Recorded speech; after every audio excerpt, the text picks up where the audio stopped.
Eleanor Grace was born under a quiet sky, the kind of morning where the roosters crowed before the light touched the hills, and the wind carried the smell of wheat and smoke from her father's fields. Her family wasn't rich, but they had pride. Her father worked the land from dawn to dusk. Her mother kept the house and the prayers, and Eleanor. She was meant to continue that simple dream. But life in the frontier didn't forgive weakness. And out there, a woman's value was counted not in kindness or heart, but in what she could bear, in the children she could give. When Eleanor turned 20, she married a ranch hand her father trusted. They tried for a year, then 2, then 3, but no child came. The doctor's words were soft, but they hit like a bullet. She may never bear children. Her husband left a month later without saying goodbye. Her mother started to look at her differently, like a ghost haunting her own home. And her father, once a proud man, began to see her as a burden too heavy for his failing farm to carry. The whispers came next. At church, in the market, at the well where women gathered with their buckets. Poor thing, they said. Cursed, another whispered. Good for nothing, her father once muttered when he thought she couldn't hear. Eleanor tried to pray it away, tried to work harder to prove her worth. But there's no labor strong enough to erase shame in a town that worships legacy more than love. Then came the morning she'd never forget. Her father woke her before sunrise. His eyes were cold, his jaw locked tight. Put on your clean dress, he said. She asked where they were going, but he didn't answer. They rode in silence through the muddy road toward the market square. The sound of the wagon wheels mixed with the clinking of coins in his pocket. And when they stopped in front of the old trading post, Eleanor understood. There were men standing around, smoking, drinking, bargaining. And there, among the crates of grain and sacks of flour, her father placed a small wooden sign. It said only one word, for sale. She couldn't breathe. She begged him, "Papa, please." "Don't do this." But his voice was calm, almost detached. "You'll have a roof, maybe food. It's more than I can give you now." He didn't even look at her when he walked away. For hours, she stood there as men passed by, examining her like she was a piece of cattle. Some laughed. Some asked questions she didn't dare answer. The sun burned her skin, the dust clung to her tears, and then, through the crowd, came a man who didn't belong there. He was taller than most, broad-shouldered, with a beard darkened by sawdust and years of solitude. His clothes were rough, his hands calloused. He looked more like the woods he came from than a man of the town. His name was Samuel Holt, a lumberjack from Pine Hollow, a place deep in the northern forest where the trees whispered instead of people. He watched her for a long moment. Not like the others. Not with greed or judgment, but with something quieter. Pity, maybe. Understanding. When the trader told him her price, he didn't haggle. He just reached into his coat, handed over a pouch of coins, and said, "She's coming with me." Eleanor didn't move. She couldn't. Her hands shook as the man helped her onto his wagon. No words were exchanged. The road stretched ahead, and the town, her home, her shame, disappeared behind a cloud of dust. For a while, neither spoke. Then Samuel said, his voice low and heavy, "I don't know what they told you, but I didn't buy you for what you think." She turned her head, confused. He kept his eyes on the road. "I've got 4 children. Their mother's been gone 2 years now. They need someone in that house. Not for love, maybe, but for care. If you can cook, if you can stand the cold, you'll have food, a bed, and peace." "That's all I can promise." Eleanor stayed silent. She didn't trust him or herself.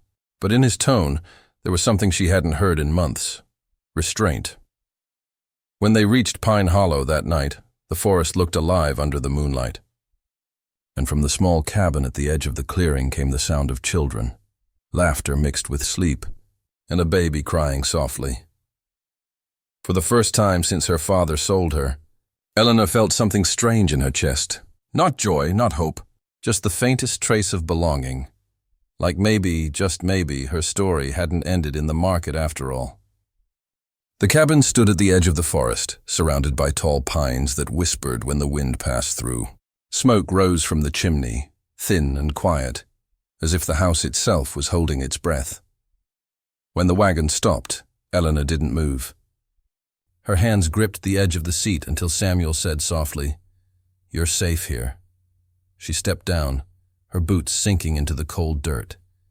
The air smelled of pine and snow, and in the doorway stood 4 children, all watching her with wide, uncertain eyes. The oldest, a boy around 12, held a small axe by his side. His face looked too serious for his age. Beside him stood a girl of about 10, clutching a wooden doll missing one arm. The younger 2 hid behind her, a quiet boy, maybe 7, and a little girl barely old enough to speak, her face streaked with dirt. Samuel cleared his throat. "Kids, this is Miss Eleanor. She'll be staying with us for a while." No one said a word. The fire crackled behind them, and the silence hung heavy, like snow waiting to fall. Inside, the house was small but warm. The walls were lined with shelves of tools and books, and the smell of wood smoke mixed with stew simmering over the fire. Samuel motioned to a chair. "You can rest there. I'll bring your things." She looked at him, startled. "My things?" He nodded toward the wagon. "Whatever you had with you," Eleanor almost laughed. She had nothing, not even a bag, not even a past worth carrying. But Samuel didn't press her. He just nodded and went back outside. For the first time since being sold, someone had spoken to her without wanting anything in return. The girl with the doll finally stepped closer. "Are you going to be our new ma?" she asked. Eleanor froze. Before she could answer, the older boy snapped, "Pa said she's just helping." "Don't ask dumb things." Eleanor forced a small smile. "I'm just here to help, sweetheart. That's all." But her voice trembled, because deep down, she didn't even know who she was helping, them or herself. That night, after the children went to sleep, Samuel sat by the fire, sharpening his axe. Eleanor sat across from him, mending a torn shirt she'd found in a basket. The silence between them wasn't hostile, just heavy, like 2 people trying to learn the language of survival. After a while, Samuel spoke. "I don't talk much, but I'll say this plain. You don't owe me anything. I don't expect nothing from you. If anyone in town ever gives you trouble, you tell me. This place may be small, but it's yours too." She nodded, unsure if she believed him, not because he seemed dishonest, but because no one had ever spoken to her that kindly. He looked at her, and for a moment, his face softened. "My wife, Ruth. She was sick for years. The little one don't even remember her. It's been hard. I thought maybe another woman's presence might help. Not to replace her, just to fill the quiet a bit." Eleanor lowered her eyes. She wanted to tell him she wasn't strong enough, that she was broken in ways he couldn't see. But the words never came. Outside, the wind howled through the trees. Inside, the firelight danced across the walls. 2 strangers sitting in the same room, both haunted by what they'd lost, and both pretending they weren't afraid. That night, Eleanor lay awake on a straw mattress in the small room Samuel had given her. She could hear the children breathing in the next room, the soft creak of the cabin, the rhythm of the forest. For the first time in years, no one was yelling. No one was judging, just silence, the kind that didn't hurt. And in that silence, she whispered to herself, "I will not run." Not this time, because something deep inside her, something she thought was long dead, had started to flicker again. Not hope, not yet, but the faint promise that she might still belong somewhere. Days turned into weeks, and winter came crawling down from the mountains, covering Pine Hollow in white silence. The trees groaned under the weight of snow, and every morning, the sound of Samuel's axe echoed through the valley like a heartbeat that refused to stop. Eleanor kept to herself at first. She woke before sunrise, fed the fire, and learned the rhythm of that small cabin. The sound of boots by the door, the creak of floorboards, the laughter of children before the day began. She didn't talk much, but her hands were never still. She mended old clothes, baked bread from what little flour they had, and washed the children's faces when Samuel forgot. At first, the children kept their distance. They didn't know who she was, or why their father had brought her. The oldest boy, Thomas, watched her like a hawk, ready to defend his siblings if needed. The middle girl, Mary, was quiet but curious. The younger ones, Ben and little Ruthie, followed their sister's lead. Eleanor never forced herself into their world. She just stayed close enough for them to see her kindness, and little by little they began to see. One cold morning, Mary came running into the kitchen with tears in her eyes. Her doll had broken, the same wooden doll she'd clutched the day Eleanor arrived. Eleanor took it gently from her hands, studied the broken arm, and smiled softly. "I can fix her," she said. Mary looked doubtful. "Pa tried. It didn't work." Eleanor nodded. "Maybe he used the wrong kind of glue." She spent half the afternoon working on it, carving a small peg out of wood and fitting the arm back into place. When she handed the doll back, Mary stared at it in disbelief, and then threw her arms around Eleanor's waist. That moment changed everything. After that, Mary followed her everywhere, helping to bake, asking questions, talking about her mother. Thomas still kept his distance, but even he started leaving small signs of trust. One evening, when Eleanor went to bring in firewood, she found that the logs were already stacked by the door. She looked through the window and saw Thomas pretending to read, though his cheeks were still red from the cold. Days grew shorter, nights longer. Samuel worked harder than ever, cutting timber to sell in town. Sometimes he came home with frost in his beard, too tired to eat. Eleanor started saving a plate for him by the fire. She didn't say much when he entered, just nodded, and he'd nod back. But between those quiet exchanges, something warm began to grow. One night, after the children had gone to bed, Samuel stayed by the fire instead of heading straight to his room. He said, "They laugh again. The little one, Ruthie, she hasn't laughed like that in a long time." Eleanor didn't know how to answer. She simply said, "They're good children." Samuel nodded slowly. "You've done more for them in a few weeks than I could in 2 years. Guess I didn't realize how quiet this house had become until it wasn't anymore." She looked into the firelight, her heart tightening with a strange feeling. Not guilt, not sadness, but something softer. "They needed warmth," she whispered. "So did I." Samuel looked at her then and really looked. His eyes carried years of loss, exhaustion, and maybe a small spark of hope. He said almost shyly, "You remind me of Ruth, not because you look like her, but because you listen the same way." "The house feels alive again." Eleanor didn't know what to say. She just nodded, afraid that if she spoke, her voice would betray her. When she went to her room that night, she sat on the edge of the bed for a long time, staring at the small frost patterns on the window. It had been months since she'd been sold, months since she'd been called a curse. But in that cabin, surrounded by laughter and firelight, she began to feel something she thought was gone forever. Purpose.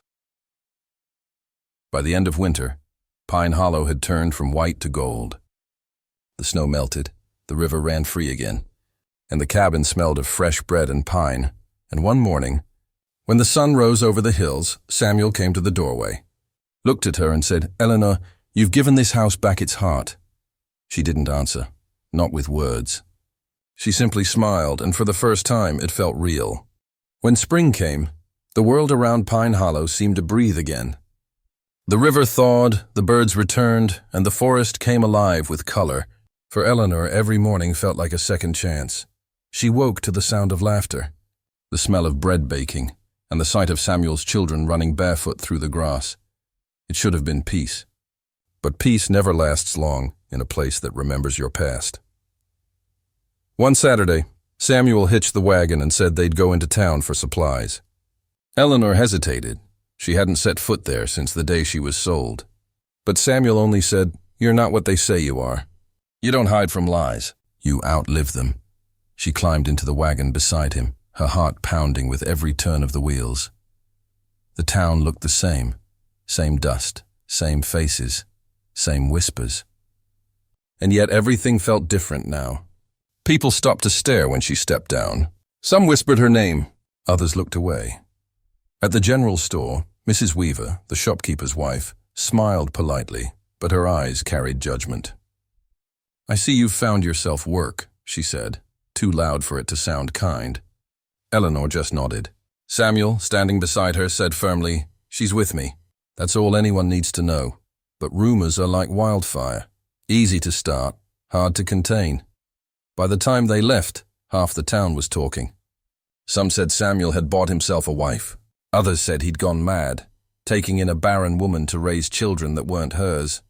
and a few even whispered that she'd bewitched him. Back in Pine Hollow, the quiet returned, but it wasn't the same kind of quiet. Eleanor noticed Samuel speaking less. His shoulders seemed heavier, his eyes distant. At night, she could hear him pacing outside after the children had gone to sleep. One evening, she stepped out to find him staring at the trees, his hands buried in his pockets. "They're talking, aren't they?" she asked softly. He didn't deny it. "They've always talked. I thought I stopped caring a long time ago," she hesitated. "But now they're talking about you because of me." Samuel turned to face her. "Let them. I brought you here because I needed someone honest. Someone kind. You've been that and more. The rest doesn't matter." She looked down, the words burning in her chest. "It matters to me," she said quietly. "I've lived my whole life trying to prove I'm not worthless. Every time I think I've escaped that, the world reminds me I can't bear children. As if that's all I am." Samuel stepped closer, his voice steady but warm. "Eleanor, you've raised mine. You've mended their hearts. If that's not a mother, I don't know what is." The silence that followed said more than either of them could. The wind moved through the pines, carrying the faint smell of rain. That night, when a storm rolled through, Eleanor found herself awake, sitting by the children's beds. Ruthie, the youngest, was crying from the thunder. Eleanor wrapped her in a blanket, whispering, "It's just noise, sweetheart. The sky's only talking to the earth." The little girl buried her face in Eleanor's neck and said, half asleep, "I love you." "Ma." The word hit her like a wave. "Ma." Tears welled in her eyes before she even realized she was crying. She held the child closer, whispering into her hair, "I love you too." When Samuel came in later, soaked from checking the barn, he stopped at the doorway and watched them in silence. And in that moment he knew the truth. He hadn't just saved her life that day in the market. She had saved his too. The storm passed by dawn, and when the first light touched the cabin, it felt like the whole world had changed. But out there, beyond the trees, the whispers in town were still growing. And soon, one of them would reach Pine Hollow with words that could shatter everything they'd built. Summer arrived in Pine Hollow, bringing warm wind and wildflowers that grew along the creek. The days were long, filled with the laughter of children, the smell of fresh bread, and the steady rhythm of Samuel's axe echoing through the valley. Eleanor had learned the forest's voice, every whisper of the trees, every cry of the ravens circling high above. For a while, she believed peace had finally found her. Until one afternoon a rider came up the hill. Samuel saw the dust before he saw the horse. When the stranger dismounted, Eleanor froze, because she knew that face. It was her father. He looked older, meaner, the sun having carved deep lines into his skin. His eyes searched her like she was a ghost he couldn't believe was real.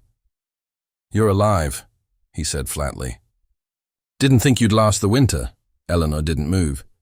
"You sold me," she said quietly. He spat into the dirt. "I did what I had to. But now folks in town are talking, saying you're living here with this man, raising his brats, pretending to be a wife. I came to set things right." Samuel stepped forward, his face calm but his stance firm. "You don't set anything right here," he said. "You lost that right when you sold her like cattle," her father sneered. "She's my blood. I can take her if I want." Eleanor's hands were trembling, but her voice was steady. "No, you can't," the old man laughed bitterly. "You, standing up to me now? You were nothing without that house, without our name." Eleanor took a step closer, her eyes bright with tears. "I was nothing because you made me believe I was. But these past months I've worked, I've cared, I've lived. Maybe I can't bear children of my own, but I've learned how to love them. I've learned what a home feels like. You sold your daughter for silver, but this man gave her back her soul." For a long moment, no one spoke. The only sound was the wind moving through the pine trees. Her father's expression hardened. "You're a fool," he said, climbing back on his horse. "This life won't last." He turned the reins and rode off, leaving a trail of dust and silence behind. Eleanor stood there, staring until he disappeared over the ridge. Then she turned to Samuel, her voice shaking. "I should have told him to stop the day he started breaking me." Samuel looked at her, eyes full of quiet strength. "You just did." That night the air was cool and still. The children slept early after helping Samuel stack firewood, Eleanor stood by the door, watching the fireflies rise from the grass. When Samuel came up behind her, he didn't say anything at first. He just handed her a small wooden carving, a little bird, shaped from pine. "I made it for Ruth," he said, "but she said it should be yours." Eleanor turned it over in her hands, tracing the lines with her thumb. "It's beautiful." Samuel hesitated, then said softly, "So are you." The words hung between them, heavy with everything they hadn't said before. She looked up at him. "You don't have to say that." He shook his head. "I'm not saying it because I have to. I'm saying it because it's true." The silence stretched again, warm this time, the kind that lives between two people who have finally stopped running from what they feel. Months passed. The town stopped talking. Children grew taller. The cabin filled with music, laughter, and the smell of home. And one morning, as the sun rose over Pine Hollow, Samuel found Eleanor outside, hanging laundry on the line. The light caught her hair, and for a moment, he just watched her, the woman who had been sold. Shamed and broken, now standing barefoot in the grass. Smiling at the life she'd built, he walked up to her and said, "You ever think of leaving?" She shook her head. "No, I've already left everything that needed leaving." He nodded. "Then stay," she smiled, and her answer was simple. "I already have." The forest whispered softly around them, the same way it had the day she arrived. Only now it didn't sound lonely anymore.